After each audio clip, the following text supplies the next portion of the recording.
షष्ఠः सर्गः रावणगृहवेक्षणमु।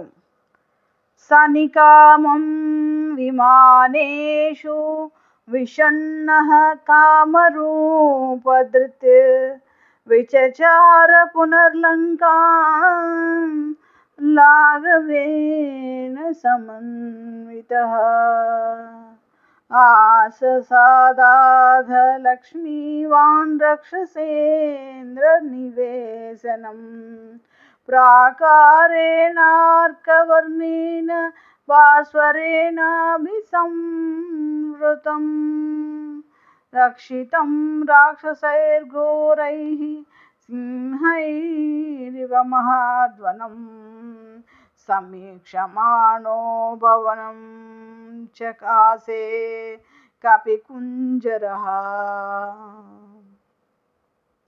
रूप्यकोपहितैः चित्रैः तोरणैर्हेमभूषितैः विचित्राभिश्च कक्षाभिर्द्वारैश्च रुचिरैर्वृतम् गजास्थितैर्महामात्रैः सूरैश्च विगतश्रमैः उपस्थितमासंहार्यैर्हयैः स्यन्दनयायिभिः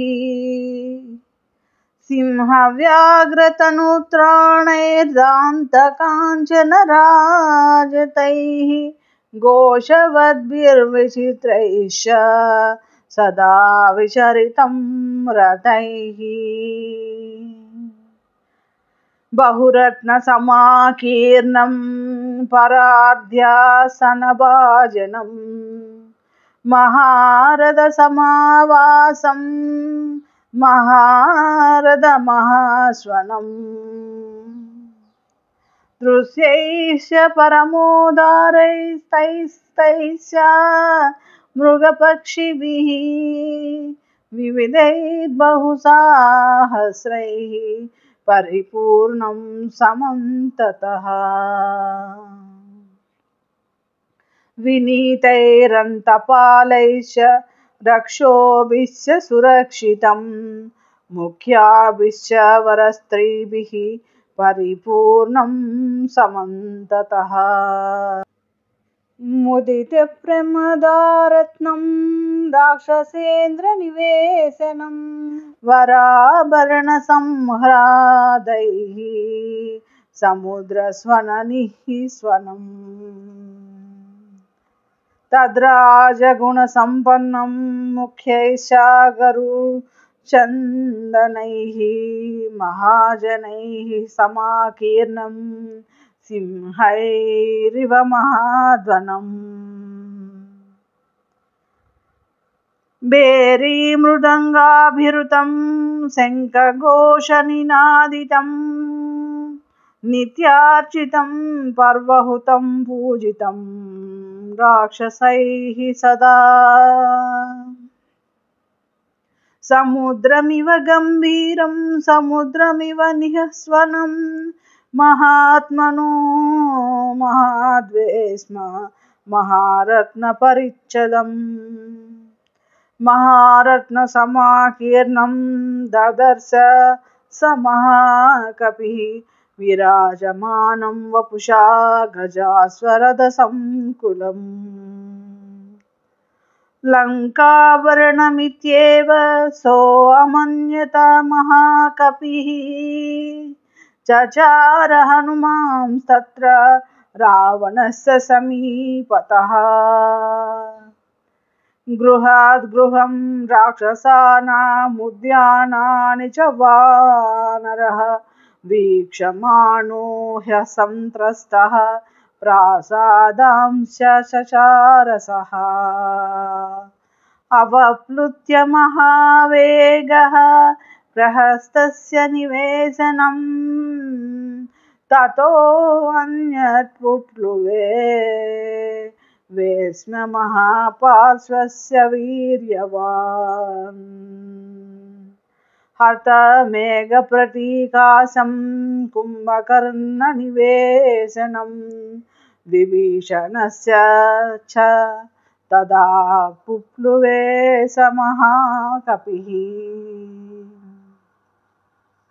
महोदरस्य च गृहं विरूपाक्षस्य चैव हि विद्युज्जिह्वस्य भवनं विद्युन्माले तथैव च। वज्रदंष्ट्रस्य च तदा पुप्लुवे स महाकपिः शुकस्य च महातेजाः सारणस्य च धीमतः। तदा चेन्द्रजितो वेश्मजगामहर्यूतपः जम्बुमालेः सुमालेश जगामहरिसत्तमः। रश्मिकेतोश्च भवनं सूर्यशत्रोस्तदैव च वज्रकायस्य च तदा पुप्लुवे स महाकपिः। धूम्राक्षस्य च सम्पातेर्भवनं मारुतात्मजः विद्युद्रूपस्य भीमस्य घनस्य विघनस्य च सुकनासस्य वक्रस्य शटस्य विकटस्य च ह्रस्वकर्णस्य दंष्ट्रस्य रोमसस्य च रक्षसः। युद्धोन्मत्तस्य मत्तस्य ध्वजग्रीवस्य रक्षसः विद्युज्जिह्वेन्द्रजिह्वानां तदा हस्तिमुखस्य च कराळस्य पिशाचस्य शोणिताक्षस्य चैव हि क्रममाणः क्रमेणैव हनुमान् मारुतात्मजः। तेषु तेषु महार्हेषु भवनेषु महायसा तेषां वृद्धिमतां वृद्धिं ददर्श स महाकपिः। सर्वेषां समतिक्रम्य भवनानि समं ततः आससादाधलक्ष्मीवान् राक्षसेन्द्रनिवेशनम्। रावणस्योपसायिन्यो ददर्श हरिसत्तमः विचरन् हरिशार्दूलो राक्षसीर्विकृते क्षणाः। शूलमुद्गरहस्ताश्च शक्तितोमरधारिणीः ददर्श विविधाङ्गुल्मांस्तस्य रक्षः पतेर्गृहे राक्षसांश महाकाया नाना प्रहरणोद्यतान् रक्तान् श्वेतान् शीतांशापि हरिं शापि महाजवान् कुलीनान् रूपसम्पन्नान् गजान् परगजारुजान्